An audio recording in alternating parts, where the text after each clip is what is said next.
একাদশ জাতীয় সংসদ নির্বাচনে সিলেট ৬ গোলাপগঞ্জ বিয়ানীবাজার আসনে বিএনপি মনোনয়ন প্রত্যাশী সংসদ সদস্য প্রার্থী ও সিলেট জেলা বিএনপি নেতা ফয়সাল আহমদ চৌধুরী বলেছেন, এদেশে বিএনপি না থাকলে গণতন্ত্র জীবিত থাকত না। বিএনপির হাতেই এই দেশ নিরাপদ। বিএনপি আছে, থাকবে জনগণের দল হয়ে, কিন্তু ফ্যাসিস্টরা পালিয়েছে, ফ্যাসিস্টদের পালাতেই হয়। বিএনপির ৪৭তম প্রতিষ্ঠাবার্ষিকী উপলক্ষে বিয়ানীবাজার উপজেলা ও পৌর বিএনপি আয়োজিত মিছিল পরবর্তী সভায় প্রধান অতিথির বক্তব্যে তিনি এসব কথা বলেন। এর আগে অনুষ্ঠিত মিছিলে নেতৃত্ব দেন ফয়সাল আহমদ চৌধুরী। মিছিলটি বিয়ানীবাজার উপজেলা সদরের নিউ মার্কেট থেকে শুরু করে গুরুত্বপূর্ণ সব সড়ক প্রদক্ষিণ করে ফের নিউ মার্কেটে এসে শেষ হয়।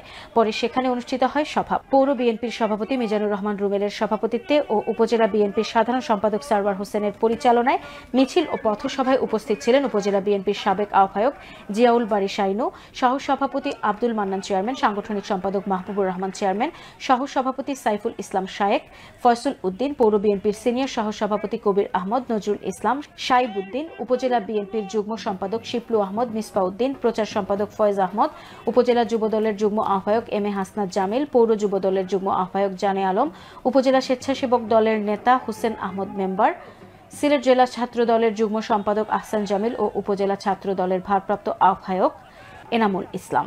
এছাড়া বিয়ানীবাজার উপজেলার পৌর এলাকার ৯টি ওয়ার্ড ও উপজেলার 10টি ইউনিয়নের বিএনপির সভাপতি ও সাধারণ সম্পাদক সহ সিনিয়র নেতৃবৃন্দ এবং উপজেলা, পৌর, ইউনিয়ন ও ওয়ার্ডের সকল পর্যায়ের বিএনপি, ছাত্রদল, যুবদল, স্বেচ্ছাসেবক দল সহ অঙ্গ সহযোগী সংগঠনের নেতাকর্মী ও এলাকার সর্বস্তরের শ্রেণী পেশার মানুষ মিছিল এবং পথসভায় উপস্থিত ছিলেন।